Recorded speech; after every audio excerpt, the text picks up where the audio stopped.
जमीन लिया है, ये रिकॉर्ड क्लियर होना चाहिए। ओके, श्रीमती चर्चा नहीं होगी सर। इत्फल एक बात बता दीजिए। श्रीमती प्रियंका गांधी वाडा।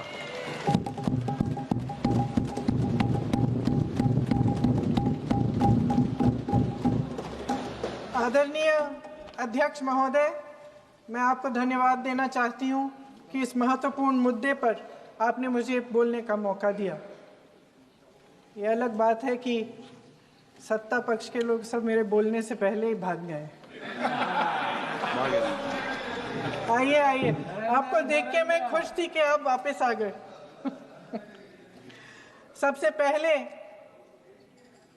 मैं उन सैनिकों, उन जवानों, उन अफसरों को नमन करना चाहती हूँ जो हमारे देश के रेगिस्तानों में, हमारे देश के घने जंगलों में, बर्फीले पहाड़ियों पे हमारी देश की रक्षा करते हैं, जो हर पल देश के लिए अपनी जान देने के लिए तैयार रहते हैं।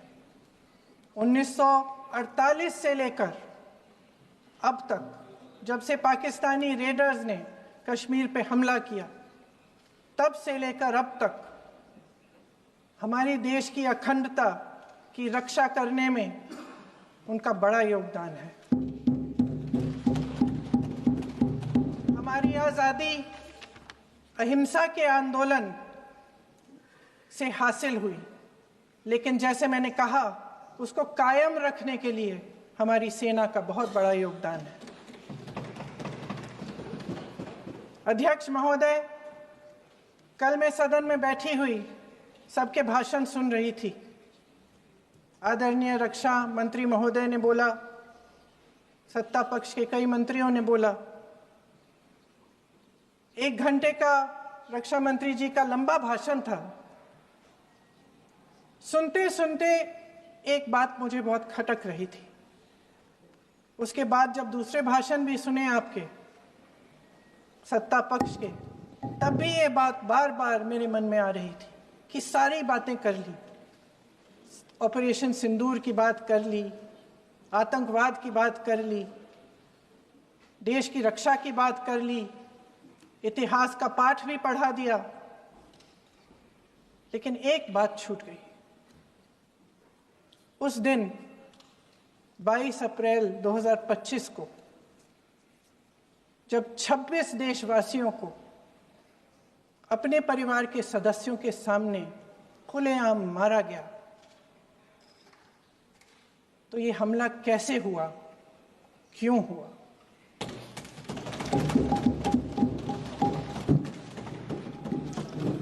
अध्यक्ष महोदय, ये लोग बैसारन वैली में, पहलगाम के पास कश्मीर में क्या कर रहे थे? आजकल पब्लिसिटी का दौर है, प्रचार का ज़माना है। कुछ समय से हमारी सरकार ये प्रचार कर रही थी कि कश्मीर में आतंकवाद ख़त्म हो गया है, कि कश्मीर में शांति है, अमन चैन है। प्रधानमंत्री जी ने खूब भाषण दिए, देशवासियों को कहा कि चलिए कश्मीर चलिए, सैर करिए। कई बार मैंने ये भी देखा मीडिया पर, टीवी पर, कि कश्मीर जाइए, ज़मीन खरीदिए, अब वहाँ अमन चैन है, शांति का वातावरण है। इसी बीच शुभम द्विवेदी, एक कानपुर के नौजवान, और उनके पूरे परिवार ने तय किया कि वो कश्मीर जाएंगे। शुभम द्विवेदी की 6 महीने पहले शादी हुई थी। उसकी पत्नी ने कहा कि उनके बीच एक ऐसा रिश्ता था, प्रेम और दोस्ती का ऐसा रिश्ता था कि वो एक दूसरे को बच्चों की तरह हंसाते थे। सोशल मीडिया पर एक वीडियो भी जारी है जिसमें पूरा परिवार एक साथ बैठा हुआ ताश खेल रहा है और ऐसे हंस रहे हैं कि उस वीडियो को देख के किसी का भी दिल टूट जाए कि इस परिवार को इस तरह से उजड़ने क्यों दिया हमने। 22 अप्रैल 2025 को बैसारन वैली में मौसम का मिजाज अच्छा था।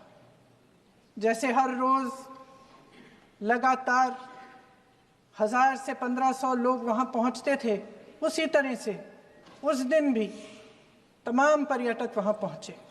वहां का रास्ता आसान नहीं है अध्यक्ष महोदय जी, जंगल से जाना पड़ता है, पहाड़ों के बीच जाना पड़ता है, घोड़े से जाना पड़ता है। ये परिवार वहां पहुंचे, मौसम सुहाना था, उनके बच्चे ट्रैम्पोलिन पे खेल रहे थे, कोई जिपलाइन कर रहा था, कोई चाय पी रहा था, तो कोई कश्मीर की सुंदर वादियों की ठंडी हवा का मजा ले रहा था। शुभम अपनी पत्नी के साथ एक स्टॉल पे खड़े थे, तभी अचानक 4 आतंकवादी जंगल में से निकलते हैं और शुभम को वहीं अपनी पत्नी के सामने मार डालते हैं। उसके बाद वे वहां से पूरे वैली में 1 घंटे के लिए लोगों को चुन चुन कर मारते हैं। किसी के पति को अपनी पत्नी के आंखों के सामने, किसी के पिता को अपने बेटे के सामने, चुन चुन कर 26 लोगों को मार डालते हैं।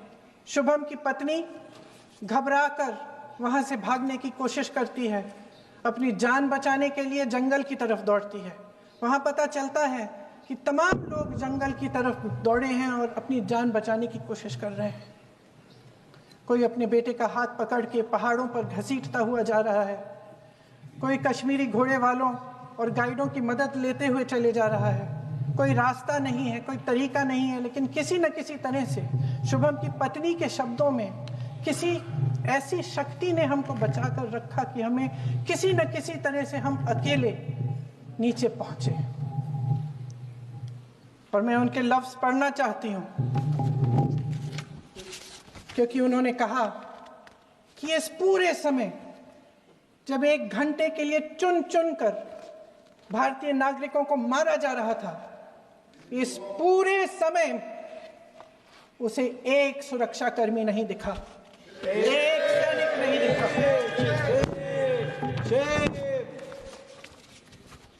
शुभम की पत्नी ने कहा, कोट, मैंने अपनी दुनिया को खत्म होते हुए देखा, अपनी आंखों के सामने एक सिक्योरिटी गार्ड नहीं था। मैं ये कह सकती हूं कि देश ने, सरकार ने हमें वहां पे अनाथ छोड़ दिया था। सिक्योरिटी क्यों नहीं थी वहां पे एक सैनिक क्यों नहीं दिखा? क्या सरकार को मालूम नहीं था कि यहां रोज 1000 से 1500 पर्यटक जाते हैं? क्या सरकार को मालूम नहीं था कि यहाँ के को पहुंचने के लिए जंगल के रास्ते से जाना पड़ता है? अगर कुछ हो जाएगा तो लोग वहां से निकल नहीं पाएंगे। एक चिकित्सा का इंतजाम नहीं था, फर्स्ट एड का इंतजाम नहीं था, कोई इंतजाम नहीं था, ना सुरक्षा का ना फर्स्ट एड का। इन लोगों को भगवान भरोसे छोड़ दिया गया। ये लोग वहां पे इस सरकार के भरोसे गए और इस सरकार ने उन्हें भगवान भरोसे छोड़ दिया।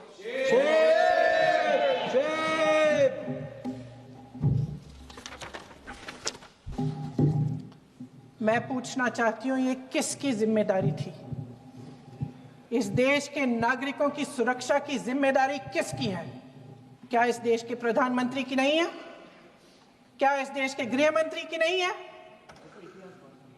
क्या इस देश के रक्षा मंत्री की नहीं है?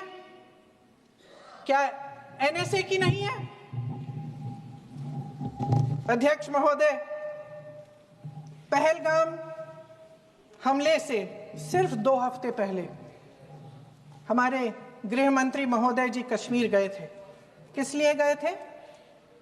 जो सुरक्षा की व्यवस्था है इसको देखने के लिए गए थे, इसको रिव्यू करने के लिए गए थे।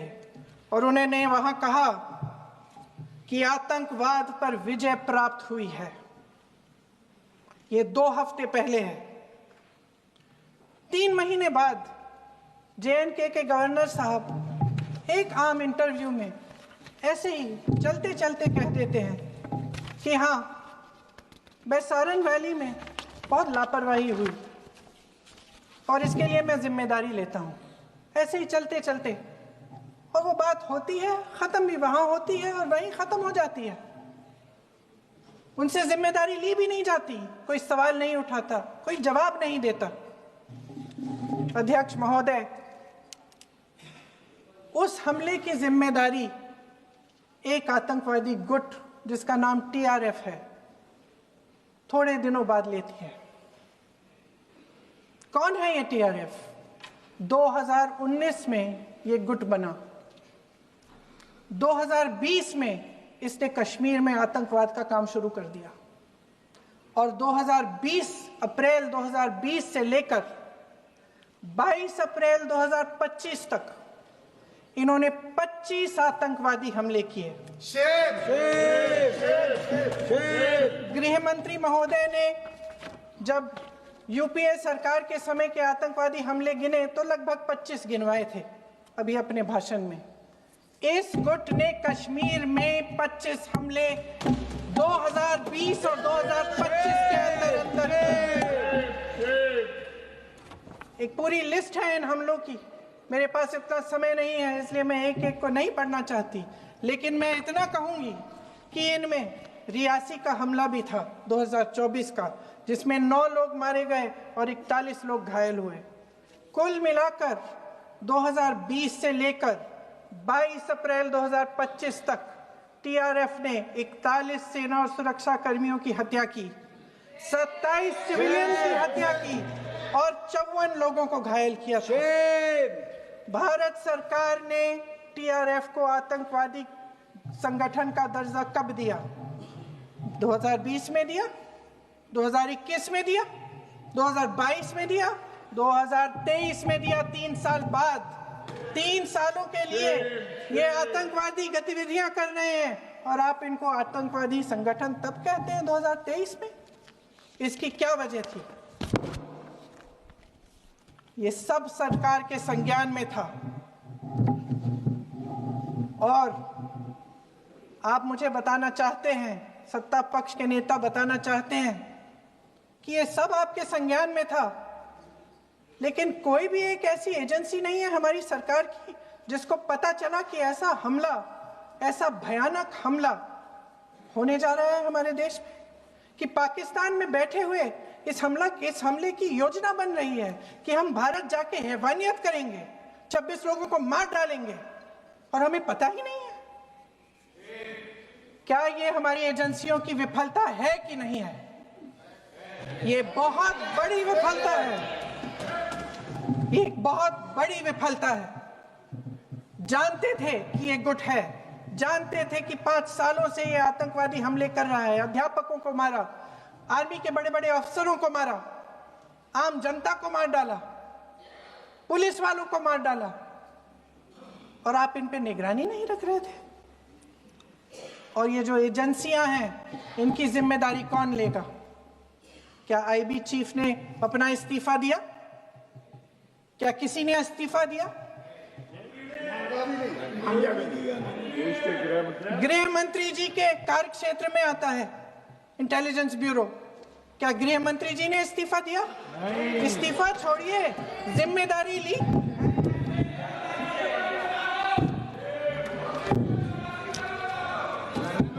साहब देखिए, इतिहास की बात आप करिए, मैं वर्तमान की बात करना चाहती हूँ। आपको तो एक बहाना चाहिए, आपको तो एक बहाना चाहिए। पूरे परिवार का नाम गिनवा देते हैं। अरे अपनी जिम्मेदारी खुद लीजिए। 11 सालों के लिए तो सत्ता में आप हैं।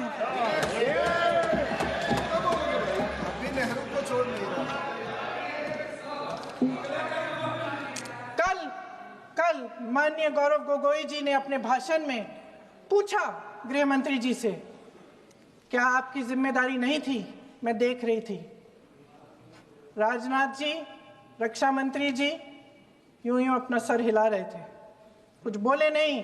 अंदर से महसूस हुआ होगा कि यहाँ कुछ जिम्मेदारी थी, लेकिन माननीय गृह मंत्री महोदय जी हंस रहे थे, वे हंस रहे थे।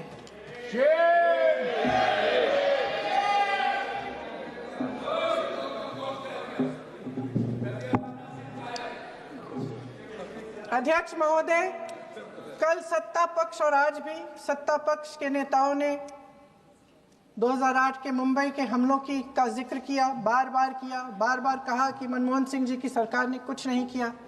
ये तो जानकारी होगी ना कि उसी समय जब वो आतंकवादी हमला चल रहा था तभी उन आतंकवादियों को मार डाला था, एक बचा था और उसको भी फांसी दे दी थी 2012 में।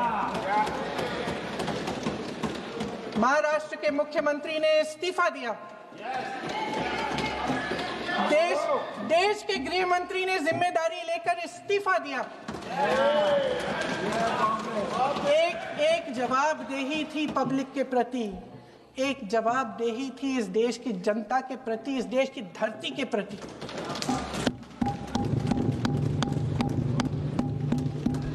राजनाथ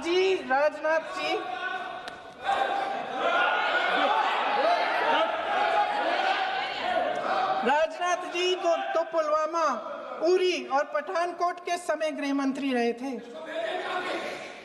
आज वे रक्षा मंत्री हैं और हमारे गृह मंत्री महोदय श्री अमित शाह जी के नाक के नीचे पूरा मणिपुर जल गया, दिल्ली में दंगे हुए, पहलगाम में हमला हुआ और आज भी वे उसी पद पर बैठे हैं। क्यों?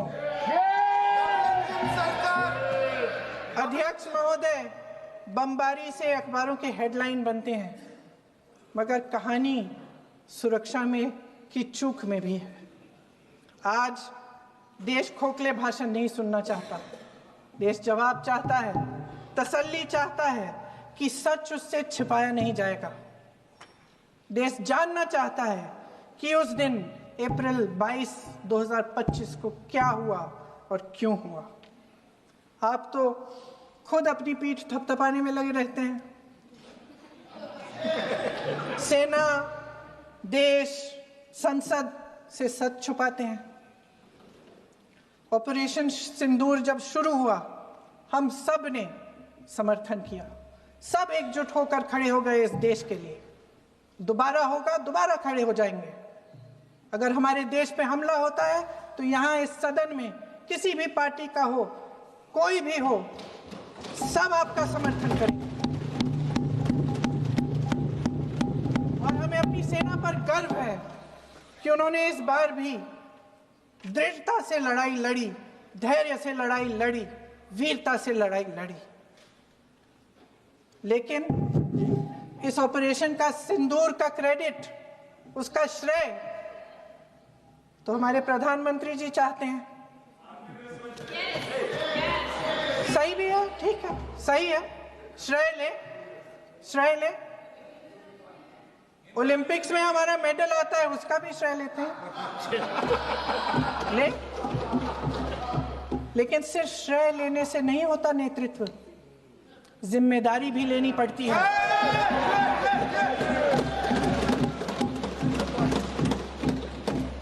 देश के इतिहास में ये पहली बार हुआ, देश के इतिहास में ये पहली बार हुआ कि जंग होते होते ही रुक गई।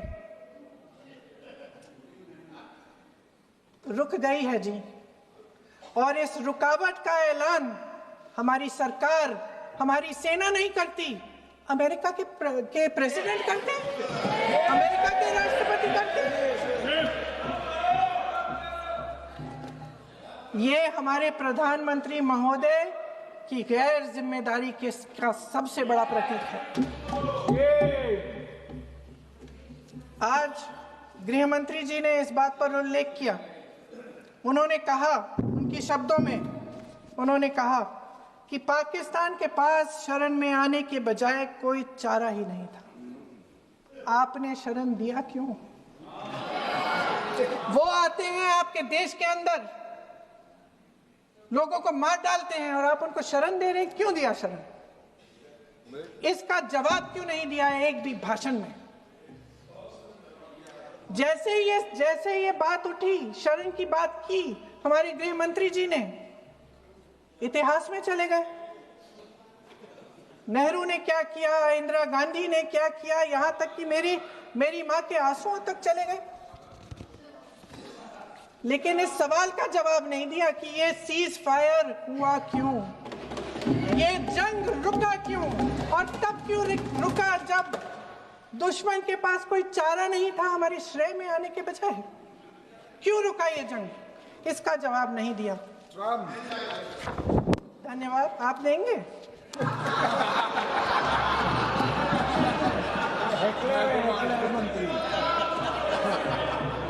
देना भाई देना, आपको टाइम मिलेगा तो। टाइम नहीं मिलेगा आपको शायद।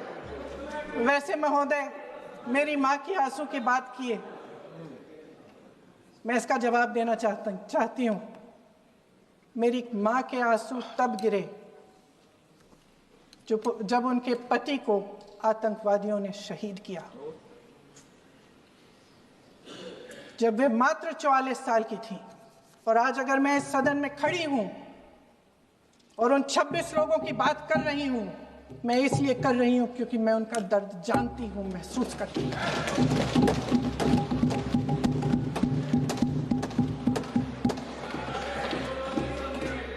अध्यक्ष महोदय, मैंने कहा कि देश का नेतृत्व सिर्फ उपलब्धियों का श्रेय लेने से मजबूत नहीं होता। सफलता और विफलता दोनों की जिम्मेदारी लेने से बुलंद होता है। ये सोने का ताज नहीं है, कांटों का ताज है। अध्यक्ष महोदय, जब सरकार झूठी और कायर हो तो वे बहादुर से बहादुर सेना के साहस और पराक्रम को भी कमजोर कर देती है। देश को प्रतिशोध के साथ साथ सबके प्राणों की रक्षा का प्रण चाहिए। सेना की शक्ति के साथ सरकार की सच्चाई भी चाहिए।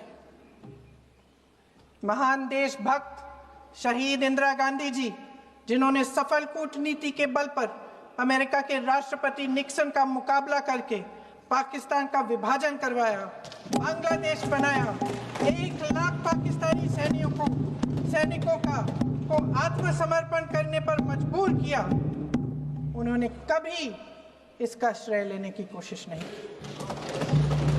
ऑपरेशन सिंदूर का मकसद अगर पाकिस्तान को सबक सिखाना था तो शायद ये मकसद अभी अधूरा है, क्योंकि हमारी कूटनीति विफल रही है। इसका प्रमाण यही है कि ऑपरेशन सिंदूर के बाद एक पाकिस्तानी जनरल, जिसके हाथ खून से रंगे थे, अमेरिका के राष्ट्रपति के साथ बैठकर लंच खा रहे थे। अगर ऑपरेशन सिंदूर का मकसद आतंकवाद को खत्म करने का था तो पाकिस्तान को संयुक्त राष्ट्र के आतंकवाद विरोधी समिति का अध्यक्ष चुने जाने से इस मकसद को धक्का लगा है। इसकी जिम्मेदारी कौन लेगा? क्या हमारे प्रधानमंत्री लेंगे? क्या उनमें यह हिम्मत है? नहीं है। अगर इस ऑपरेशन के दौरान हमारे जहाजों का नुकसान नहीं हुआ तो सदन में इसे साफ साफ कहने से क्या डर है? क्यों नहीं कहा है? कल भी रक्षा मंत्री जी ने कहा कि हमारे इंफ्रास्ट्रक्चर का नुकसान नहीं हुआ, तो जहाजों के बारे में भी बता दें, साफ साफ बता दें, क्या हर्ज है? सच्चाई तो है। सवालों से बचने के लिए ये सरकार हमेशा प्रयास करती है। इसकी राजनीतिक कायरता बेमिसाल है। देशवासियों के प्रति जवाबदेही का एहसास ही नहीं है। सच्चाई ये है कि इनके दिल में जनता के लिए कोई जगह नहीं है। सब राजनीति है, सब पीआर है, सब प्रचार है, सब पब्लिसिटी है। देश की जनता के लिए आपके हृदय में कुछ नहीं रहा। बहुत समय हो गया है आप इस प्रचार में ही लिप्त हैं, जनता को देख नहीं पा रहे हैं। जी माननीय, जो पहलगाम में हुआ, खत्म करती हूँ, जो पहलगाम में हुआ उससे हर एक देशवासी के दिल पे चोट पहुंची है। हिमांशी नारवाल की गुहार ने हम सबको शर्मिंदा किया है। इसीलिए मैं आज यहाँ खड़े हुए एक आखिरी बात करना चाहती हूँ।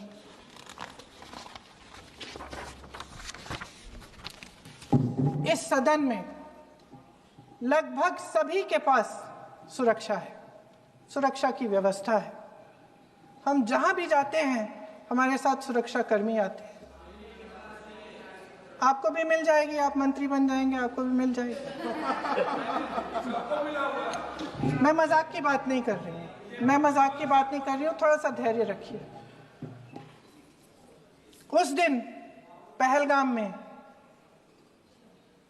26 परिवार उजड़ गए।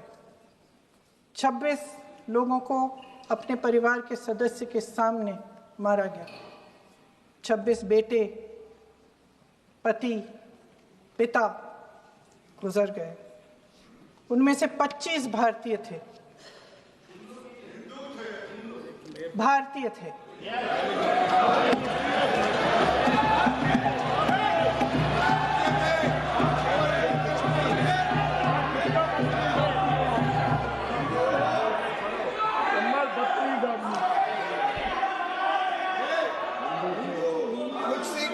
जितने भी लोग बैसारन वैली में थे और जो 25 भारतीय मारे गए, उनके लिए कोई सुरक्षा नहीं थी। कोई सुरक्षा नहीं थी। आप कितनी भी ऑपरेशन कर डालें, आप इस सच्चाई के पीछे छुप नहीं सकते, इसे नकार नहीं सकते। आपने उनको सुरक्षित नहीं किया।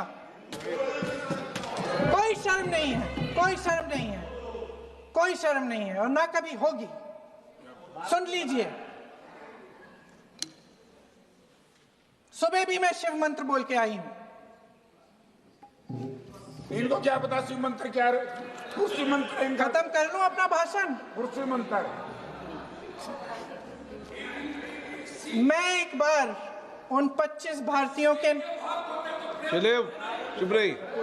मैं एक बार उन 25 भारतीयों के नाम इस सदन में पढ़ना चाहती हूं, ताकि यहां बैठे हर सदस्य को यह एहसास हो कि वे भी हमारी तरह इंसान थे, किसी राजनीतिक बिसात के मोहरे नहीं थे।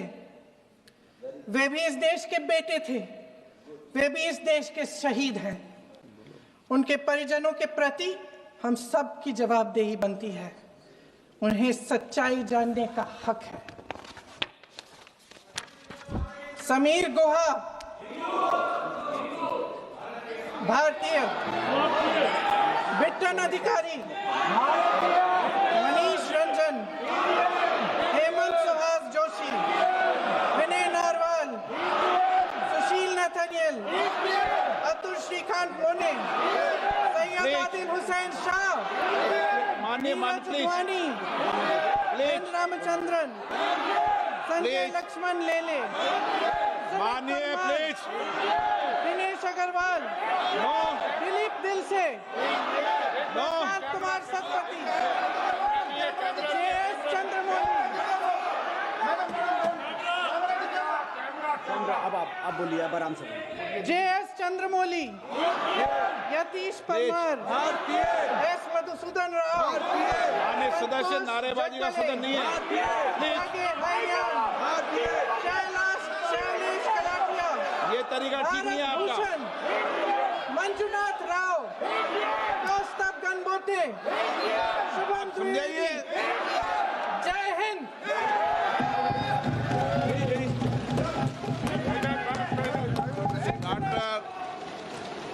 Shrikant. If you like this video, then like, share and subscribe to ET Now.